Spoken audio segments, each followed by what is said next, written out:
ఈ క్రిస్మస్ మాసంలో ప్రత్యేకంగా మనము దేవుని వాక్యాన్ని దినమందు ధ్యానించబోతున్నాం. ఆత్మ ఫలములో మూడు ప్రాముఖ్యమైన మొట్టమొదటి మూడు ఏంటంటే ప్రేమ, సంతోషము, సమాధానం. ఇది పరిశుద్ధాత్మ దేవుని ఫలమై ఉన్నది. అంటే పరిశుద్ధాత్మ దేవుడు మనలోకి వచ్చినప్పుడు మనలో నుంచి ఈ మూడు బయటికి వస్తాయి అన్నమాట. ఈ మూడు బయటికి వస్తాయి.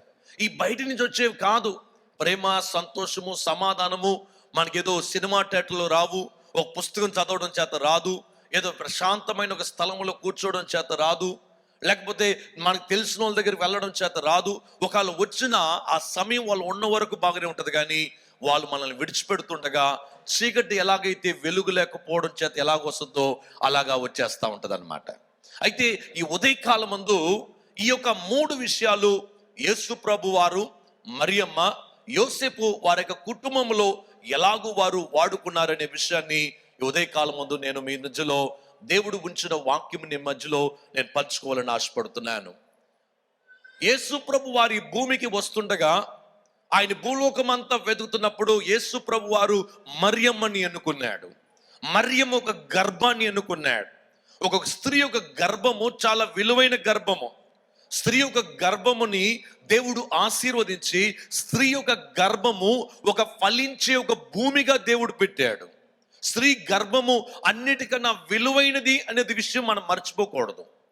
స్త్రీ చాలా విలువైనదిగా ఉన్నది. దేవునికి స్తోత్రం కలుగును గాక. ఇది ఒక ఫలించే న్యాలగా దేవుడు చేశాడు. మరియమ్మ ఒక నీతిమంతురాలు, ఒక భక్తురాలు, దేవుణ్ణి ప్రేమించే ఆవిడ చాలా భయభక్తులుగా దేవుణ్ణి స్తుతిస్తున్న సమయంలో దేవదూత వచ్చి ఆవిడ అంటున్నారు, స్త్రీల్లో నువ్వు శ్రేష్టమైన దానివి, విలువైన దానివి. ఎందుకంటే నీలో యేసయ్య నీలో పుట్టబోతున్నాడు. యేసయ్య నీ వంశంలో పుట్టబోతున్నాడు. యేసయ్య నీ యొక్క రాబోతున్న జనములకి కాకుండా పూర్వం ఉండే జనములకి, ఇప్పుడుండే జనులకి, ప్రజల యొక్క రక్షణ నిమిత్తం యేసు ప్రభు వారు మీలో పుట్టబోతున్నాడని చెప్పినప్పుడు మరియమ్మ, ఇది ఎలాగ జరుగును? నేను ఒక కన్యకరాల్ని, ఏ పురుషుడిని ఎరగలేదు కదా. చూడండి, ఆవిడ ఎంత పరిశుద్ధంగా బ్రతికిందో ఒకసారి ఆలోచించాలి. ప్రతి యవనస్తులు, ప్రతి స్త్రీ నీ పరిశుద్ధని కాపాడుకోవాల్సిన దాన్ని మనము మరియమ్మ దగ్గర మనం నేర్చుకోగలుగుతున్నాం. యవనస్తులైన వారు నీ తల్లిదండ్రులు స్కూల్ కాలేజీకి పంపించినప్పుడు, లేకుంటే పెళ్ళైన వారు మీ యొక్క శరీరాల్ని మీరు కాపాడుకోవాలి. పురుషులైన వారు మీరు యోసేపు వలె మీరు యొక్క శరీరాలు కాపాడుకోవాలి. వీరిద్దరి మధ్యలో మనం చూసినట్లయితే పరిశుద్ధాత్మ దేవుడు మరియమ్మలో ఎప్పుడైతే దిగి వచ్చాడో ఆవిడ గర్భములో ఒక బిడ్డ శిశువు రూపించబడింది అనమాట. ఆది కాండములో దేవుడు ఆదాము అవ్వని ఇద్దరిని కూడా వెలివేస్తున్నప్పుడు కొన్ని విషయాలు దేవుడు బయలుపరుస్తూ అన్నాడు. స్త్రీ యొక్క గర్భములో నుంచి వచ్చే శిశువు ఏం చేస్తాడంటే ఆ యొక్క సైతాను అనే చెప్పబడుతున్న సర్పముక తలని నసగొడతాడు. అదేమో ఏం చేస్తుందంట, ఆయన్ని మడిమిని కరసద్దని చెప్పి అక్కడ రాయబడి ఉంది. అలాగనే ఆదాము అవ్వలో నుంచి వచ్చిన బిడ్డలందరినీ నోవాహు కాలం వరకు పాపం విస్తరిస్తుంది. ఎందుకంటే సైతాన్ అనుకున్నది మెస్సయ్య ఎక్కడో పుట్టబోతున్నాడు, అబ్బాయి ఎక్కడ పుట్టబోతున్నాడు, ఎక్కడ పుడతాడు, పుట్టాడనుకో మనం అయిపోతాము, మనల్ని వేసేస్తాడు అని చెప్పి అపవాది అందరినీ పాపంలోకి నడిపిస్తుంది. అయితే యేసు ప్రభువారు భూలోకం రావాలంటే ఆయన పరిశుద్ధుడుగా జన్మించాలి. పురుషుడుగా బీజము లేకుండగా. ఆయన డిఎన్ఏ డిఫరెంట్ డిఎన్ఏ అనమాట.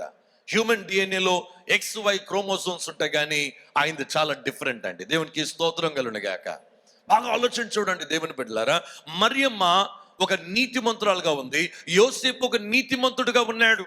స్త్రీని చేసుకునేవాడు కాదు, స్త్రీని కొట్టేవాడు కాదు, స్త్రీ మీద కోపంగా మాట్లాడేవాడు కాదు.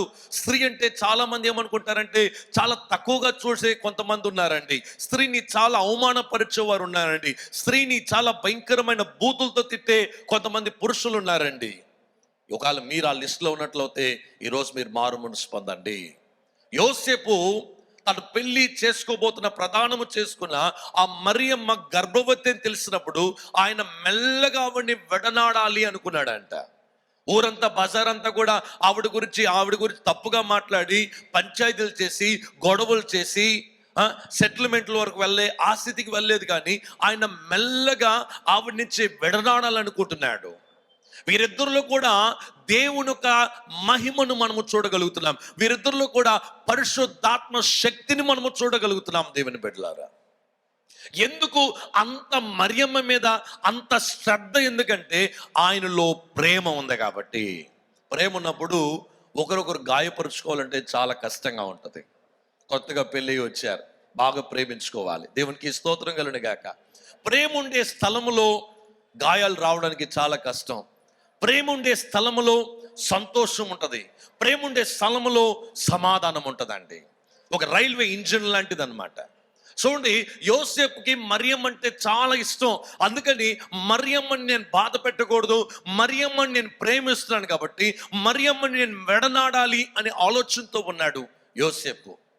మరియమ్మేమో అయ్యో యోసేపుకి నేను బిడ్డనివ్వలేకపోయాను అనుకున్న, లోకరక్షకుడు నాలో పుడుతున్నాడు కదా, నేను దేవుడికి విధేయత కలిగి ఉండాలి, దేవుణ్ణి నేను ప్రేమించాలని ఒక స్త్రీ యోసేపు దగ్గరికి వచ్చి పరిశుద్ధాత్మ దేవుడు చెప్తున్నాడు, నువ్వు మరియమ్మని విడనాడొద్దు, ఎందుకంటే పరిశుద్ధాత్మ దేవుడు ఆవిడలో రూపించబడుతున్నాడు, ఆయన నువ్వు స్వీకరించాలి అని పరిశుద్ధాత్మ దేవుడు తెలియపరిస్తే వెంటనే యోసేపు లోబడినట్టుగా మనం చూస్తున్నాం.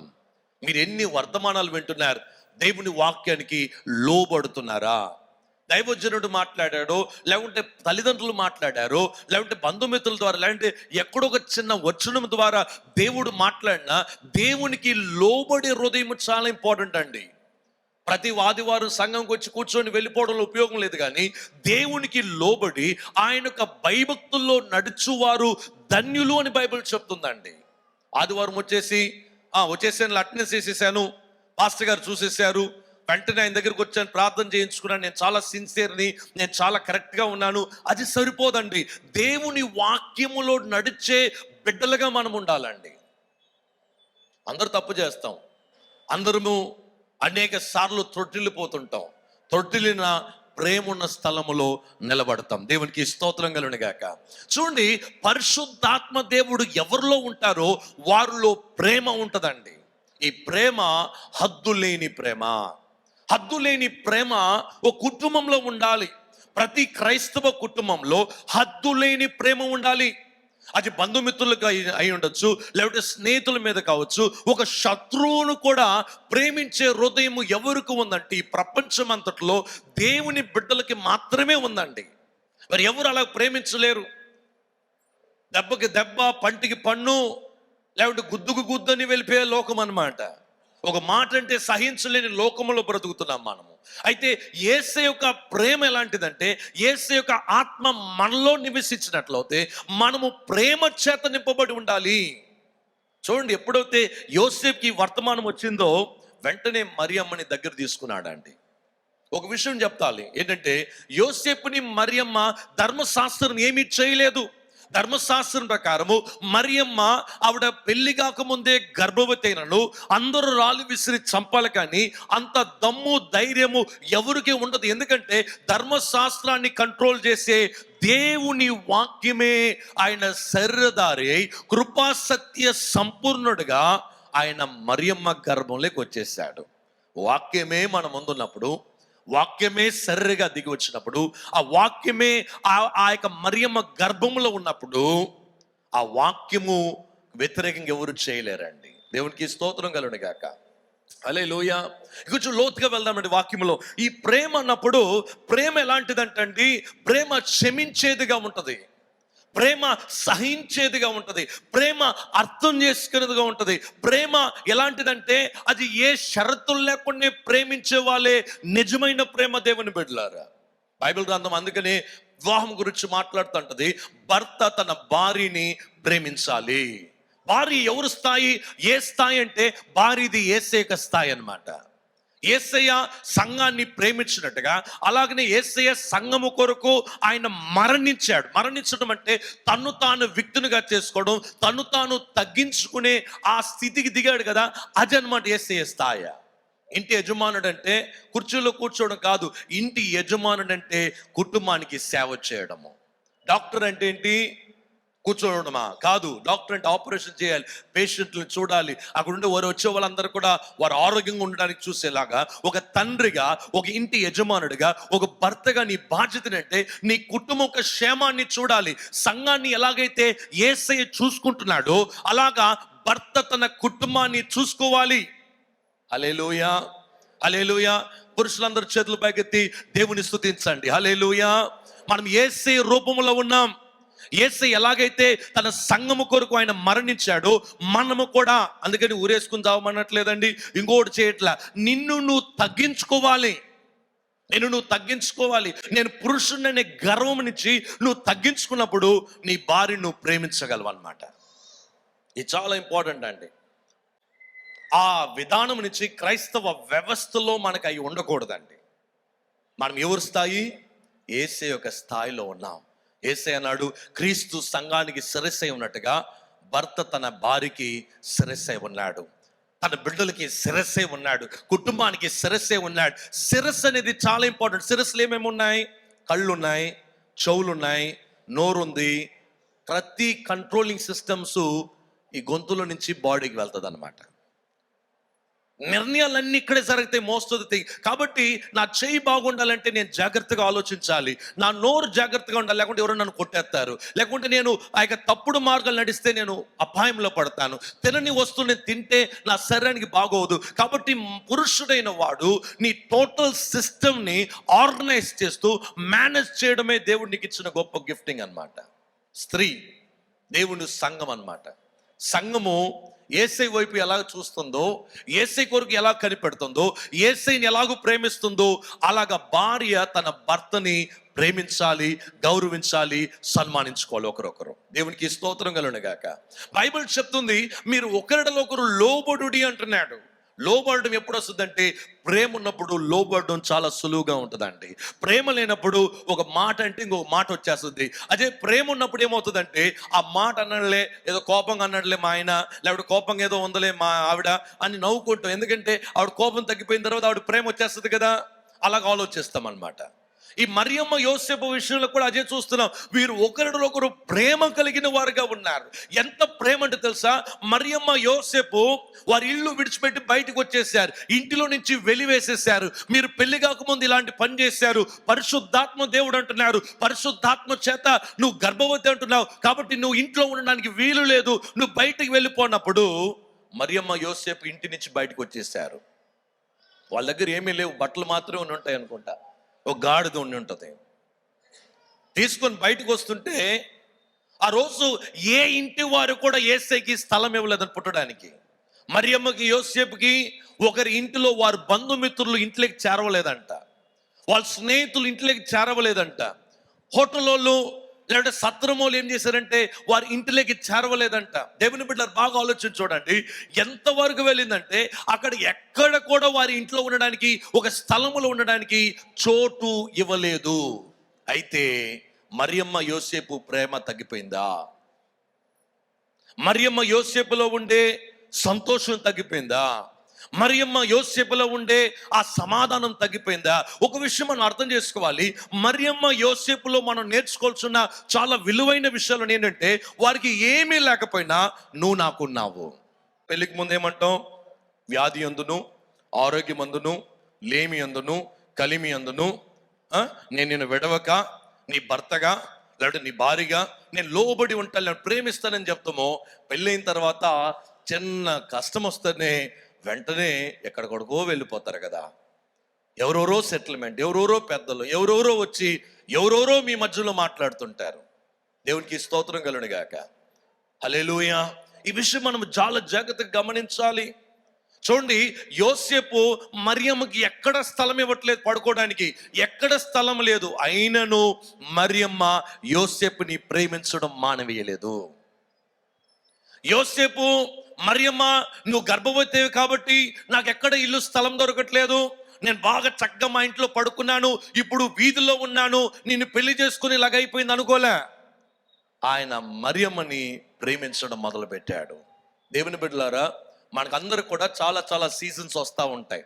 ఒక్కొక్క సీజన్లో ఒక కష్టము, ఒక బాధ, ఒక సంతోషం వస్తూ ఉంటాయి. ఆ సీజన్ని బట్టి నువ్వు అందరినీ బాధ పెట్టకూడదు. ఆ సీజన్ బట్టి ఒకరిడొకరు గాయపరిచే మాటలు మాట్లాడకూడదు.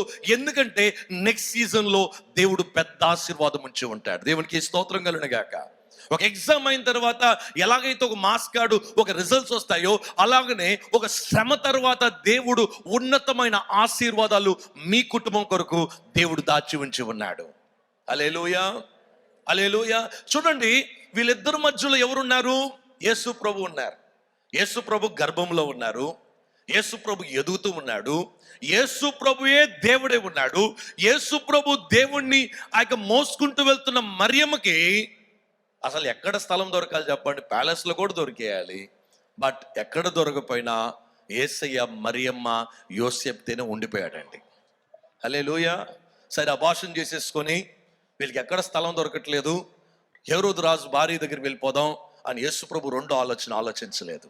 ఈ వాజ్ సో డిఫరెంట్ అండి. ఆ మరియమ్మతోనే ఉండడానికి నిర్ణయం చేశాడు. ప్రపంచం అంతా కూడా అండి ఈ మరియమ్మ యోసేపుని వెలివేశారు. ఎందుకు? యేసయ్యకి జననం ఇస్తున్నారని.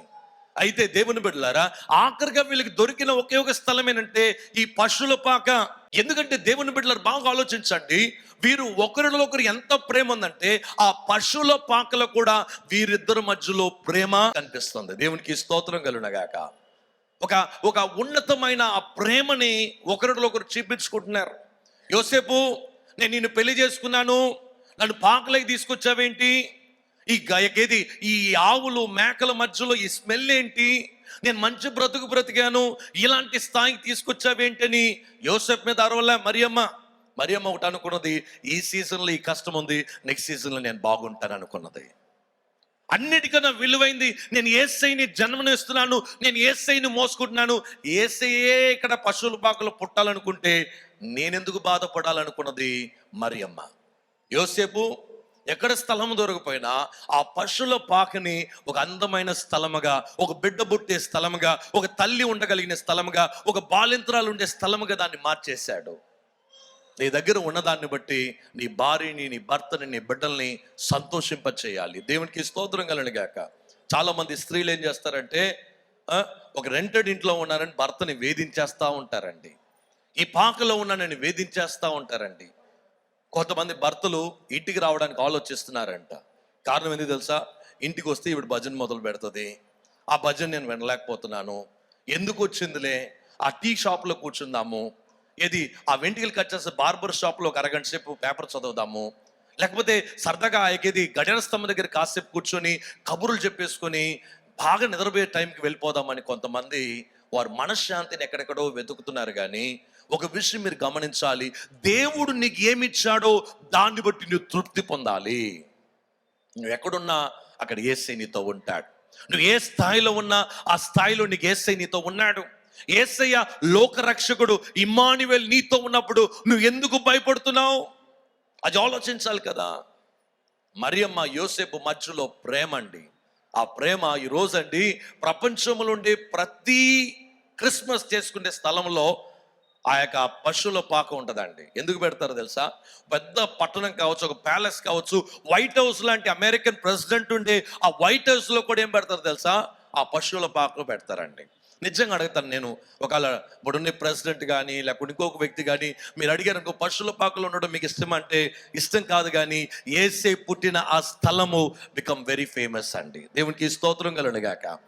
మనం ఎక్కడ పుట్టామనేది ఇంపార్టెంట్ కాదు, ఏ కులంలో పుట్టామనేది ఇంపార్టెంట్ కాదు, లేకపోతే ఏ తల్లిదండ్రులు పుట్టామనేది ఇంపార్టెంట్ కాదు, లేకపోతే ఏ గ్రామంలో పుట్టామనేది ఇంపార్టెంట్ కాదు.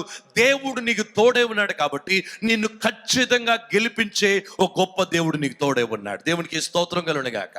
నేను గెలిపిస్తాడు ఆయన. నువ్వు గెలవలేని స్థాయిలో, నువ్వు పరిగెట్టలేని స్థాయిలో ఆయన నిన్ను మోసుకుంటూ వెళ్తూ నేను గెలిపించగలిగిన సర్వశక్తిమంతుడైన దేవుడు ఉన్నాడు. భర్త భార్యలు ఎప్పుడు గొడవ పడాలంటే ఇద్దరు కలిసి ఉండడానికి గొడవ పడాలి, కానీ విడిపోవడానికి గొడవ పడకూడదు. మీ మాటలు విడిపోయే మాటలు మాట్లాడకూడదు. కలిసి నిలబడడానికి గొడవ పడాలి, కలిసి ఉండడానికి గొడవ పడాలి. ఎప్పుడు కూడా కుటుంబంగా మీరు ఒకరిలో ఒకరు ప్రేమించుకునేటప్పుడు మీ పిల్లలు రాజకీయం చేయరండి. భర్త భార్యలు గొడవలు చేసుకున్నప్పుడు పిల్లలు రాజకీయాలు చేస్తూ ఉంటారు, పిల్లలు పెత్తనాలు ఆడతారు, తండ్రి గారిని ఇష్టం వచ్చినట్టుగా మాట్లాడతారు, తల్లి గారిని ఇష్టం వచ్చినట్టుగా మాట్లాడతారు. ఎందుకంటే ఈ వ్యవస్థ ఎందుకు అంత పాడవుతుందంటే భర్త భార్యల మధ్యలో ప్రేమ ఉండాలి. ఎంత ప్రేమ అంటే హద్దు లేని అన్కండిషనల్ లవ్ ఉండాలన్నమాట. దేవునికి స్తోత్రం.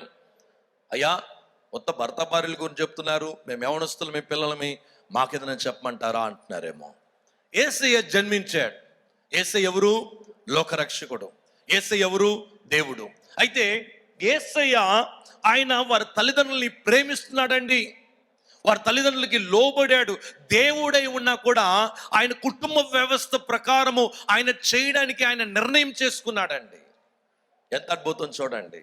యేసు ప్రభు వారు దేవుడు, మరియమ్మ యోసేపు మామూలు మనుషులు. వాళ్ళకి లోబడాలా? వాళ్ళకి లోబడాలా చెప్పండి? వాళ్ళు లోబడి అంత గొప్ప వాళ్ళు ఏదో గర్భంలో ఇచ్చేసారని అంత స్థాయి ఇచ్చేద్దామా? కాదు. యేసు ప్రభు వారు 30 సంవత్సరాల వరకు వారి తల్లిదండ్రులతో ఆయన కలిసి ఉన్నట్టుగా బైబిల్ చెప్తుంది. అందుకని బైబిల్ గ్రంథంలో కానాను వివాహము ఆ 30వ సంవత్సరం ఆయన పూర్తి చేసుకున్న తర్వాత ఆ కానాను వివాహము నుంచి యేసు క్రీస్తు పరిచర్య మొదలైంది. కానీ దాని ముందు వరకు కూడా ఏం చేశాడు తెలుసా? తన యవ్వన కాలం అంతా చిన్నప్పుడల్లా తల్లిదండ్రులకి ఆయన దగ్గరగా ఉన్నాడండి. యోసేపుకి సంబంధం లేదు యేసయ్యకి. అయితే తన యొక్క తల్లి గారు, భర్త గారు కాబట్టి ఆయనకి ఇవ్వాల్సిన విలువ ఇవ్వాలి కాబట్టి, ఆయన చేసిన త్యాగాన్ని బట్టి ఆయన్ని ఘనపరచాలి కాబట్టి యేసయ్య వారిద్దరికి లోబడ్డాడు. కార్పెంటర్ ఒక పని ఆయన నేర్చుకున్నాడు. కార్పెంటరు ఆయన యోసేపు కార్పెంటర్ కాబట్టి వాళ్ళ యొక్క నాన్నగారు ఏ పనులు చేశాడో అవన్నిట్లో కూడా సహాయపడాడంట. ఈ కాలంలో యవనస్తులైన వారు లేకపోతే పెద్దలైన వారు మీ తల్లిదండ్రులు మీకు బ్రతికున్నట్లయితే మీరు వాళ్ళని ఎలాగో చూసుకుంటున్నారో ఒకసారి చూడండి. క్రిస్మస్ మాసం వచ్చింది. ఈ క్రిస్మస్ మాసంలో మీరు ఎలాగున్నారో ఒకసారి ఆలోచించి చూడండి. ఈ క్రిస్మస్ మాసంలో మీరు బట్టలు కొనుక్కుంటున్నారు, మీ పిల్లలకి బట్టలు కొంటున్నారు, మీ తల్లిదండ్రులకి బట్టలు కొంటున్నారా? మీ యొక్క బిడ్డలకి బట్టలు అందరికి బట్టలు కొంటున్నారు, నీ తల్లిదండ్రులని ప్రేమిస్తున్నారా? ఇదే అద్భుతమైన మాసం అండి. ఈ మాసముని మనము ఈ మాసం అని కాదు, ప్రతి మాసములో కూడా మీ తల్లిదండ్రుల్ని మీరు సన్మానించి ప్రేమించడము చాలా విలువైందండి. మీకు పెళ్ళైనా బాధ్యతలున్నా ఎన్ని ఉన్నా నీ తల్లిదండ్రుల్ని సన్మానించడము ప్రేమించడము చాలా ప్రాముఖ్యమైందండి. ఏం పెట్టారు? రెండోది, అయితే ఆ చక్కటి ముద్దు కలిగిన ఆ చిన్నప్పుడు తల్లిని ఎలా పిలిచావో ఆ పిలిచినప్పుడు అమ్మకు ఒక తృప్తి, అమ్మకు ఒక భయము. కోడలు వచ్చేసిందేమో, నన్ను విడిచిపెట్టేస్తాడేమో. చిన్నప్పటి నుంచి మోసాను, పాలు ఇచ్చాను, పెంచాను. నేను అన్నం తినకుండా కొన్నిసార్లు పస్తులుండి నా బిడ్డను నేను పెంచి పెద్ద చేసుకున్నాను. నేను వయసైన కాలంలో నన్ను విడిచిపెట్టేస్తాడేమో అనే భయము చాలా మందికి ఉందండి. కాబట్టి దేవుని బిడ్డలారా, ఓ కుటుంబంలో ఉండే అన్నిటికన్నా విలువైంది ఏదంటే ప్రేమ అండి. ఈ క్రిస్మస్ మాసంలో మనము ప్రేమని ప్రాక్టీస్ చేయాలి. ప్రేమించడం మనం నేర్చుకోవాలి. ప్రేమించడం, ఏ ఇంట్లో అయితే ప్రేమ ఉంటుందో ఆటోమేటిక్గా ఆ ఇంట్లో ఏముంటుందో తెలుసా? సంతోషం వచ్చేస్తుందండి. వెనక సంతోషం వచ్చేస్తుంది. ఓ ఇంట్లో ప్రేమ ఉంది కాబట్టి రండి మనం సంతోషిద్దామని పరిశుద్ధాత్మ దేవుడు సంతోషించే వాతావరణంని నీ కుటుంబంలో కలగజేస్తాడు. ఒకవేళ మీ ఇంట్లో అప్పులు ఉండొచ్చు, మీరు పెద్ద ఇంట్లో ఉండకపోవచ్చు, మీరు పాకలో ఉండొచ్చు, చాలా తక్కువ రాబడి మీకు ఉండొచ్చు, పర్వాలేదు. ఈ సీజన్ అది ఉంది. నెక్స్ట్ సీజన్లో దేవుడు మిమ్మల్ని ఆశీర్వదించబోతున్నాడు. ఈ సీజన్ చిన్న చిన్న జీతాలు వస్తున్నాయి, నెక్స్ట్ సీజన్ రాబోతుంది. దేవుడు నీ బిడ్డల్ని గొప్ప స్థాయికి తీసుకొస్తాడు. గొప్ప స్థాయిలో నీ కుటుంబం ఎదగుతుంది. ఎందుకు నువ్వు కంగారు పడిపోతున్నావు? ఎందుకు కంగారు పడిపోతున్నావు? నా యొక్క తల్లిదండ్రులకి 4 అబ్బాయిలని, అమ్మాయి పుడుతుందని చెప్పి 4 బాయ్స్ అనమాట. నేను 7వ తరగతి చదువుతున్నప్పుడు మా నాయనకి ఉద్యోగం పోయింది. చాలా కష్టంలోకి వెళ్ళిపోయాం. చాలా కష్టం అంటే కష్టం. అప్పటి వరకు సుఖంగా బ్రతికిన మాకు కష్టం అంటే తెలియని కుటుంబంలో ఉన్నాం. కష్టం అంటే ఏంటని అర్థమైపోయింది. దేవుని బిడ్డలారా, చాలా మంది అనేవారు, మీకేంటమ్మా 4 అబ్బాయిలు ఉన్నారు, 4 అబ్బాయిలు ఉన్నారు, మీకేంటమ్మా 4 అబ్బాయిలు. నిజమేనండి. ఎవరు చెప్పారు? కానీ వారి నోట్లో బంగారం పోయిన గాక, దేవునికి స్తోత్రం కలుగును గాక. వారి నోరు బంగారు నోరండి. మేము 4 అబ్బాయిలని దేవుడు మమ్మల్ని ఆశీర్వదించాడు. దేవునికి స్తోత్రం కలుగును గాక. ఈ వయసైన కాలంలో మా తల్లిదండ్రులు మేము ప్రేమించాం. దేవునికి స్తోత్రం. దేవుని బిడ్డలారు, ఎందుకు చెప్తున్నానంటే ఈ మాట, దేవుడు మీకు ఇచ్చిన బిడ్డల్ని ఫలింప చేయబోతున్నాడు. వారు ఒలివ మొక్క, మామూలు మొక్క కాదు. వారు ద్రాక్షవల్లిలాగా నీ కుమార్తెలు, వారు భార్యలుగా గొప్ప కుటుంబానికి వెళ్ళబోతున్నారు. ఎందుకు నువ్వు భయపడుతున్నావు? డబ్బుతో విశ్వాసం కొనలేవు. ఒక అతను అలాగనే వచ్చి అన్నాడంట, అయ్యా ఈ ఊర్లో మంత్రవాదిని నేను. బైబిల్లో ఆ యొక్క సమేరియాలో చూడొచ్చు. ఆయన అంటాడు, నేను డబ్బులు ఇస్తాను, నాకు పరిశుద్ధాత్మ దేవుడు ఇమ్మన్నాడంట. అప్పుడు శిష్యుడు అన్నాడు, మూర్ఖుడా వెళ్ళిపో అన్నాడు అంట. ఎందుకంటే మనము పరిశుద్ధాత్మ దేవుణ్ణి డబ్బులు ఇచ్చి కొనలేము, దేవుని ఆశీర్వాదముని లంచం ఇచ్చి కొనలేము. కాబట్టి దేవుని బిడ్డలారా, మనలో ఎప్పుడైతే యేసయ్య మీద ప్రేమ ఉంటుందో ఆటోమేటిక్గా మనం చుట్టూండే వారి మీద ప్రేమ వచ్చేస్తుందండి. కొంతమంది చూడండి చక్కగా మాట్లాడలేరండి, కసురుకుంటా ఉంటారు. వాళ్ళ మాటలు మొదలు పెడితే చాలండి అందరినీ గాయపరుస్తూ ఉంటారు. గాయపరచబడిన వ్యక్తి ఇతరుల్ని గాయపరుస్తాడు. దేవునికి స్తోత్రం కలుగును గాక. అలాంటి వ్యక్తి మాట్లాడినప్పుడు ఆయన ఒకటే మీరు అర్థం చేసుకోవాలి, ఆయన గాయంగా పడి ఉన్నాడు, ఆయన గాయపడి ఉన్నాడు కాబట్టి ఏం చేస్తున్నాడు, అలా మాట్లాడుతున్నాడు. కొంతమంది కేకలేస్తారండి, బస్ డ్రైవర్ దగ్గర కేకలేస్తారు, లేకుంటే కండక్టర్ దగ్గర కేకలేస్తారు, ఒక షాపులో కొనడానికి వెళ్తే అక్కడ కేకలేస్తాడు, రోడ్లో తప్పుడు త్రోవలో వెళ్తుంటాడు, ఆయన గోరు మీద కేకలేస్తాడు. అలాంటి వాళ్ళని చూసి మనం గొడవ పడాల్సిన పని లేదు, ఎందుకంటే వాళ్ళు ఆల్రెడీ ఏదో దెబ్బ తగిలింది వాళ్ళ హృదయంలో. అందుకని అలాగా వాళ్ళు చేదైన వ్యక్తులుగా మారిపోయారు. అలాంటి వ్యక్తులతో మీరు కూడా చేదుగా మాట్లాడాల్సిన పని లేదు. ఒక చేదైన వ్యక్తితో మనం ప్రేమతో మాట్లాడాలి, సమాధానంతో మాట్లాడాలి, సంతోషంతో మాట్లాడాలి. ఇది దేవుని సంగమగా మనము ఇది ప్రాక్టీస్ చేయాలండి. మీరు ప్రేమించడం ప్రాక్టీస్ చేయాలి.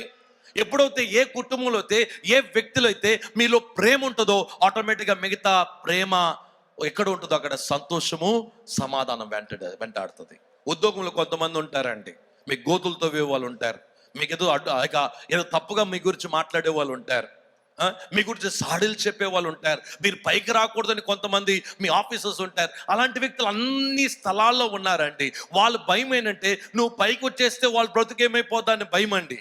నువ్వు ఎక్కడ గొప్పోడు అయిపోతే నువ్వు బాగా చేస్తున్నావని చెప్తే ఎక్కడ వాళ్ళ పైన అధికారి వాళ్ళని తీసేసి మిమ్మల్ని పెట్టేస్తారనే భయముతో కొన్నిసార్లు చేదైన మాటలు, అసహ్యమైన మాటలు, అసహ్యమైన రీతిలో వాళ్ళని ప్రవర్తిస్తారు. కొన్నిసార్లు మీరు ఎంతగా ప్రేమిస్తారు, ఎంతగా గౌరవిస్తారు, ఆ గౌరవము ఆ ప్రేమ వారిలో నుంచి రాకపోయినా పర్వాలేదండి. మనం యేసే బిడ్డలం కాబట్టి వారు ఎలాగున్నా పర్వాలేదు, మనం యేసు ప్రేమని ఇతరులకి చాటేవారుగా ఉండాలి. చూడండి, మరియమ్మ యోసేపు వారి చుట్టూ వారందరూ బాధ పెట్టారండి. ఇంట్లో స్థలం ఇవ్వాల, సత్రంలో స్థలం ఇవ్వాల, లేకపోతే ఎక్కడ స్థలం ఇవ్వాల, కుటుంబస్తులు వెలివేశారు. అయితే మరియమ్మ యోసేపు మీ అంత నేను చూస్తాను, లోకరక్షకుడు నాలో ఉన్నాడు, దేవుడు నాలో ఉన్నాడు, ఆయన పుడతనే శపించేనా వాళ్ళందరంటే శపించలేడా. వాళ్ళు నిర్ణయం చేసుకున్నారు, నన్ను బాధ పెట్టే వారిని నేను ప్రేమిస్తాను, నన్ను బాధ పెట్టే వారిని నేను ప్రేమిస్తాను. అది యేసయ్య ప్రేమ అండి, అది యేసయ్య ప్రేమ. కొన్నిసార్లు మీ బ్రదర్ సిస్టర్స్, కొన్నిసార్లు బంధుమిత్రులు, స్నేహితులు, నీ క్లాస్మేట్స్, చుట్టూ వాళ్ళు కొన్ని మాటల చేత నేను బాగా గాయపరుస్తున్నారేమో. ఇక్కడ ఒక స్త్రీ ఉంది, ఆ వెనకుండా ఒక స్త్రీ నీ హృదయం చాలా గాయపరచబడిందని పరిశుద్ధాత్మ దేవుడు చెప్తున్నాడు. ఈ ఉదయకాలమందు నీ గాయముని కట్టి ఆయన స్వస్థపరచబోతున్నాడు. దేవునికి స్తోత్రం కలుగును గాక. మీ గాయాల్ని స్వస్థపరచబోతున్నాడు. మీరు జీవ జలాలుగా మార్చబడబోతున్నారు. మీలో నుంచి జీవ ఊట, ఆ ప్రశాంత కలిగిన మాటలు, ఆ దయ కలిగిన మాటలు, ఆ ప్రేమ కలిగిన మాటలు మీ కుటుంబముని కట్టించబోతున్నాడు దేవుడు. ఒక మాట ఒక కుటుంబాన్ని విడదీస్తుందండి. ఒక మాట ఒక కుటుంబాన్ని పాడు చేయగలదు. అదే మాటను మింగేస్తే నీ కుటుంబము క్రీస్తు చేత కట్టబడుతుందండి. హల్లెలూయా, హల్లెలూయా. ఈ ఉదయకాలం ముందు దేవుడు నీతో మాట్లాడుతున్నాడు. సంతోషము, నెక్స్ట్ పాయింట్, సంతోషము. చూడండి, వీళ్ళందరూ కూడా ఇలా మాట్లాడుతున్నారు, వీరందరూ కూడా స్థలం ఇవ్వట్లేదు, వీళ్ళందరూ కూడా దూరం వెళ్ళిపోండి అంటున్నారు. మరియమ్మ యోసేపు ఒక నిర్ణయం చేసుకున్నారు, యేసయ్య మనలో ఉన్నాడు, మనం సంతోషంగా ఉందాం. వాళ్ళకి పెద్ద పెద్ద తిండిలు లేవు, పెద్ద పెద్ద తినడానికి లేదు, ఇంట్లో వండుకోవడానికి లేదు, వాళ్ళ కిచెన్ లేదు, వారు పడుకోవడానికి మంచం లేదు, లేకపోతే కూర్చొని మాట్లాడడానికి ఫ్రెండ్స్ లేరు. అయినను వారు ఒక నిర్ణయం చేశారు, ఎవరున్నా లేకపోయినా ఏముంది, మనం సంతోషంగా ఉందాం. భర్త భార్యలైన వారు పెళ్ళైన క్రొత్తలో కొన్ని సమస్యలు వస్తాయి, కొన్ని ఇబ్బందులు వస్తాయి. ఒక విషయం మీరు గమనించాల్సింది ఏం తెలుసా, మీరు సంతోషంగా ఉండాలి. దేవునికి స్తోత్రం కలుగును గాక. చాలా మంది నవ్వరండి. ఇంట్లో ఆ ఫోటో తీసేటప్పుడు చీజ్ అంటారు కానీ నవ్వరండి. అసలు ఎలా చూస్తారంటే విలన్ లాగా ఉంటాయండి కొంతమంది మొఖాలు. వీళ్ళు నవ్వు రాదండి వీళ్ళ ముఖాల్లో. ప్రతిరోజు నవ్వడం నేర్చుకోవాలి. దేవునికి స్తోత్రం కలుగును గాక. అందుకని అపోస్తలుడైన పౌలు అన్నాడు, మీరు ఎల్లప్పుడూ ఆనందించుడి. దేవునికి స్తోత్రం కలుగును గాక. మరలా ఏం చెప్పాడు, ఎల్లప్పుడూ ఆనందించుడి. మరలా చెప్పండి, ఎల్లప్పుడూ ఆనందించుడి. ఎవరి కోసం ఆనందంగా ఉండకూడదు. దేవుడు నీతో ఉన్నాడు కాబట్టి, యేసయ్య నీ హృదయంలో ఉన్నాడు కాబట్టి నువ్వు ఎల్లప్పుడూ సంతోషంగా ఉండాలి. నువ్వు నవ్వు, దేవునికి స్తోత్రం కలుగును గాక. అపవాది నువ్వు నవ్వుతే ఆయనకి ఇష్టం ఉండదండి. అందుకని పొలంలో పెడతా ఉంటాడు. ఇంట్లో ఉండే వాళ్ళతో, వీధిలో ఉండే వాళ్ళతో, బంధుమిత్రులతో, పని దగ్గర, అన్ని దగ్గర పొలంలో పెడతాడు. పొలంలో పెడితే పెట్టుకొని పోనివ్వండి, వాడే కాలిపోతాడు. మనం ఎల్లప్పుడూ సంతోషంగా ఉండాలి. అన్నం మనల్ని సంతోష పెట్టలేదండి, బట్టల్ని మనం సంతోష పెట్టలేదు, మనం ఉండే ఇల్లు సంతోష పెట్టలేదు. కొంతమంది కంటే పరుపులు దాదాపు ఎంత 3-4 అడుగులు పరుపు ఉంటుంది, అది కూడా నిద్ర రాదండి వాళ్ళకి. అయితే యేసయ్య మనలో ఉన్నట్లయితే ఆ సంతోషమే వేరేనండి. దేవునికి స్తోత్రం. మనుషులతో సంతోషంగా ఉండాలి. సెల్ ఫోన్తో కాదు సంతోషంగా ఉండాల్సి ఉంది. ఆ ఇన్స్టాగ్రామ్, ఫేస్బుక్, ఆ కామెడీ చూడడం సంతోషం కాదు. మీ అమ్మని సంతోషించు, మీ నాయన్ని సంతోషింపచేయి, నీ సహోదరిని సంతోషింపచేయి. చక్కగా వాళ్ళతో పలకరించి మాట్లాడు. నీ చుట్టూ వాళ్ళతో గుడ్ మార్నింగ్ అన్న, బాగున్నారా అన్న, బాగున్నారా అని చెప్పండి. వాళ్ళు ఎంత సంతోషంగా, ఒక నవ్వుతో నువ్వు పలకరించినప్పుడు నవ్వు లేని వాళ్ళకి ఏమొస్తుంది? నవ్వు వస్తుంది. నువ్వు ఏడుస్తా ఉంటే అందరూ ఏడుస్తారు, నువ్వు నవ్వితే అందరినీ నవ్వించగలవు. నవ్వించగలిగింది, సంతోషించగలిగింది క్రైస్తవులు మాత్రమే. దేవునికి స్తోత్రం కలుగును గాక. ఎందుకంటే మనలో పరిశుద్ధాత్మ దేవుడు ఉన్నాడు కాబట్టి మనము సంతోషంగా ఉంటాము, మన చుట్టూ వారిని సంతోష పెడతాము. మరియమ్మ సంతోషంగా ఉంది. యోసేపు ఎక్కడ తీసుకెళ్ళినా, యోసేపు పశువుల పాక కాదు, ఐగుప్తు దేశం వెళ్ళిపోదాం అంటున్నాడు. దేవుని ఆత్మ మనల్ని ఐగుప్తు దేశం వెళ్ళిపోమంటే అలాగనే అండి వెళ్ళిపోదాం. ఆ యొక్క బాలింతురాలు బిడ్డని కన్నది, ఆ చంటి బిడ్డను తీసుకొని దూర ప్రయాణం అండి. ఎంత ఎంత ఎంత తగ్గింపు స్వభావం, ఎంత ప్రేమ, ఎంత విధేయత. దేవుని చిత్తానికి విధేయత కలిగిన ఒక కుటుంబం అండి.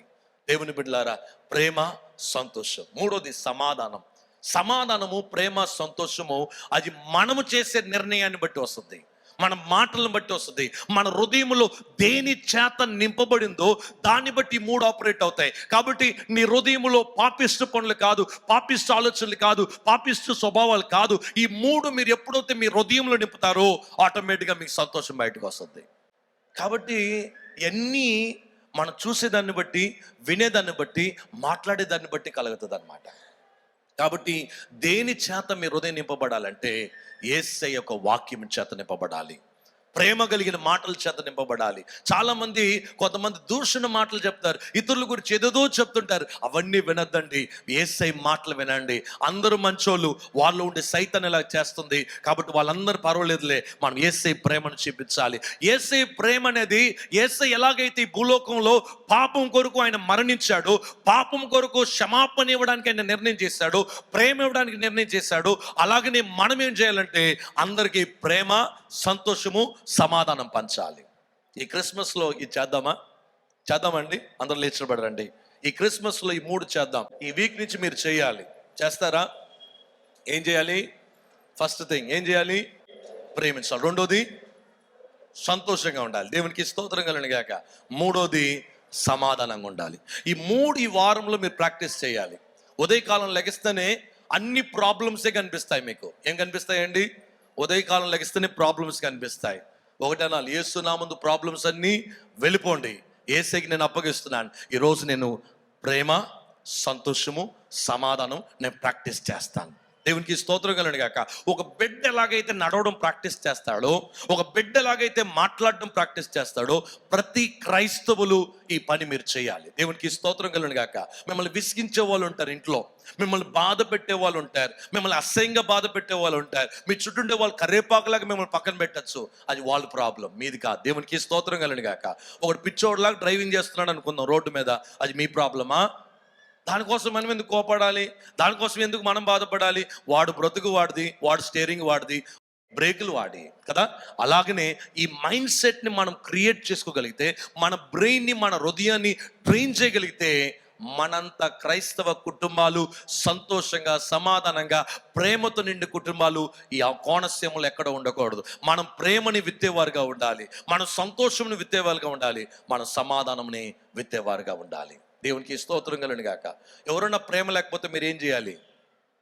ఏమి ఇవ్వాలండి? ప్రేమ ఇవ్వాలి. చెప్పండి, ప్రేమ ఇవ్వాలి. హల్లెలూయా. ఒకరు సంతోషంగా లేకుండా మీ దగ్గరికి వస్తే ఏం చేయాలి? వాళ్ళకి సంతోషం ఇవ్వాలి. ఒకరు మీ దగ్గరికి వచ్చి వారు బాధపడుతూ నాకు సమాధానం లేదన్నప్పుడు మీరేమి ఇవ్వాలి? సమాధానం మీరివ్వాలి. నీ సంతోషం, నీ బాధ ఎలాగున్నది, యేసై నమ్ముకున్న తర్వాత నీకేమి వచ్చింది అది చెప్పాలి వాళ్ళకి. దేవునికి స్తోత్రం కలుగును గాక. ఈరోజు ఈ 3 ప్రాక్టీస్ చేద్దామా? కొత్త సంవత్సరం వెళ్ళక ముందు మన హార్ట్ బ్రెయిన్ని మనం ట్యూన్ చేసుకోవాలి. నెక్స్ట్ ఇయర్ దీన్ని ఫుల్ అయిపోవాలి, ఫుల్ ఎంజాయ్ చేయాలి. దేవునికి స్తోత్రం కలుగును గాక. ప్రేమతో మాట్లాడుతూ మన సంతోషంని పంచుకుంటూ సమాధానమైన వాతావరణం మనం పెట్టుకున్నట్లయితే కొత్త సంవత్సరంలో ఒక క్రొత్త ఇంట్లోకి మనం వెళ్ళిపోదామండి. దేవునికి స్తోత్రం కలుగును గాక. ఒక క్రొత్త ఇంట్లోకి వెళ్ళిపోదాం. ఏంటి అగిలంటే ప్రేమ, సంతోషము, సమాధానం. చేద్దామా? ఈ వారమంతా మీకు ఎవరైనా కనిపిస్తే ఈ 3 లేని వాళ్ళకి మీరు ఏం చేయాలి? ఇవ్వాలి. ఏమి ఇవ్వాలి? మీరు ఈ 3 ఇవ్వాలి. ఎందుకంటే మీలో యేసయ్య ఉన్నాడు కాబట్టి, మీలో యేసయ్య ప్రేమ ఉంది కాబట్టి, మీలో యేసయ్య ఆత్మ ఉంది కాబట్టి ఈ 3 మీరు ఇతరులకు ఇవ్వాలి. అలాగైతే 3 ఇతరులకు ఇవ్వాలంటే మీ దగ్గర ఏముండాలి? చాలా ఎక్కువగా ఉండాలి. దేవునికి స్తోత్రం కలుగును గాక. హల్లెలూయా. ఒకసారి అందరూ మీ చేతులు పైకెద్దామండి. పర సంబంధమైన ఆ ప్రేమ, సంతోషము, సమాధానం నాకు దయచేయి ప్రభు. అడగండి, దేవుని అడగండి, నాకు దయచేయి ప్రభు. నేను చాలా ప్రాబ్లమ్స్ ఉన్నాను, మరియమ్మ లాంటి ప్రాబ్లంలు, యోసేపు లాంటి ప్రాబ్లంలు. అయితే ప్రభా వీటి మధ్యలో ప్రభా నాకు సంతోషము, ప్రేమ, సంతోషము, సమాధానం నాకు దయచేయి ప్రభు. నా హృదయంలో దయచేయండి. నా మనసుని కాపులి ఉంచండి, నా తలంపులు కాపులి ఉంచండి, నా కుటుంబాన్ని కాపులి ఉంచండి, నా యొక్క ప్రభు బంధుమిత్రుల్ని కాపులి ఉంచండి. నేను పనిచేసేదికి ఇది దయచేయండి. ప్రేమ, సంతోషం, సమాధానం దయచేయండి. అడగండి, దేవుని అడగండి. మా నోరు తెరవండి. ఇంకో స్వరం ఎత్తగలరు? ఇంకో స్వరం ఎత్తండి, ఇంకో స్వరం ఎత్తండి. 2 నిమిషాల్లో మనం ముగించబోతున్నాం. ఇంకో స్వరం ఎత్తి ప్రార్థన చేయండి. నీ భర్త ప్రేమించకపోయినా పర్వాలేదు, నీ భార్య నిన్ను ప్రేమించకపోయినా పర్వాలేదు, నీ పిల్లలు నిన్ను ప్రేమించలేకపోయినా పర్వాలేదు, మీరు వారిని ప్రేమించండి. ఇది యేసయ్య ఇచ్చే మీకు ఆజ్ఞ. మీరు వారిని సంతోషపెట్టండి, మీరు వారికి సమాధానము దయచేయండి. యేసయ్య ఇచ్చే సమాధానం, యేసయ్య ఇచ్చే సంతోషం, యేసయ్య ఇచ్చే ప్రేమని ఈ క్రిస్మస్ మాసం కాదు, మన జీవిత యాత్ర అంతా కూడా ఆ ప్రేమని మనం చాటుదామండి. యేసయ్య నీకు వందనాలు. ఈరోజు మాతో మాట్లాడిన విధానం బట్టి వందనాలు. ఏమున్నా ఏమీ లేకపోయినా, పశువుల పాకలో ఉన్న, ప్యాలెస్లో ఉన్న ప్రభా మాకు 3 దయచేయి ప్రభా. ప్రేమ, సంతోషము, సమాధానం నిండుగా దయచేయి ప్రభా. మా హృదయాలు నిండిపోయేలాగా దయచేయండి. కష్టమైన స్థితిలోకి వెళ్ళినప్పుడు, కొంతమంది గాయపరిచేటప్పుడు, కొంతమంది వేధించేటప్పుడు ప్రభా మాకు ప్రత్యేకమైన అభిషేకం మీరు దయచేయమని ప్రార్థన చేస్తున్నాం. అలాంటి టైంలో ప్రభా మా హృదయాల్ని కావలిగా ఉంచి ప్రభా ఈ 3 మేము వాళ్ళకి ఇచ్చినట్లుగా మీ దయను మాకు దయచేయమని ప్రార్థన చేస్తున్నాం. మీ కృపను మాకు దయచేయమని ప్రార్థన చేస్తున్నాం. ఈరోజు ప్రభా ఎంతమంది ఇక్కడికి వచ్చారో వారందరికీ 3 మీరు దయచేస్తున్న దాన్ని బట్టి వందనాలు. ప్రతి వారి మీద నీ ఆత్మని కుమ్మరిస్తున్నావు, నీకు వందనాలు. వారి కుటుంబంలో ఒక మార్పు తీసుకొస్తున్నావు, నీకు వందనాలు. వాళ్ళ గ్రామంలో ఒక మార్పుని తీసుకొస్తున్నావు, నీకు వందనాలు. నీ బిడ్డల్ని మీరు ఆశీర్వదించమని ప్రభా. క్రిస్మస్కి బట్టలు ఉన్నా లేకపోయినా ఈ 3 వారి ఇంట్లో ఉండాలయ్యా. క్రిస్మస్కి వాళ్ళు పెయింటింగ్ వేయకపోయినా ఈ 3 వాళ్ళ ఇంట్లో ఉండాలయ్యా. క్రిస్మస్ వాళ్ళకి బిర్యానీ లేకపోయినా ఈ 3 వారి ఇంట్లో ఉన్నట్లు అవుతాయి ప్రభా. ఏమి తిన్నా పర్వాలేదు, ఏ ఇంటినున్నా పర్వాలేదు, ఏ స్థాయిలో ఉన్నా పర్వాలేదు, ఎందుకంటే మీరు మాతో ఉన్నావని సంతోషం మీ బిడ్డలకు ఆ తృప్తిని మీరు కలగచేయమని ప్రార్థన చేస్తున్నాను. అందరికి ఆరోగ్యం దయచేయండి, మీ దీవులతో నింపమని యేసు నామమున ప్రార్థించి వేడుకుంటున్నాం తండ్రి.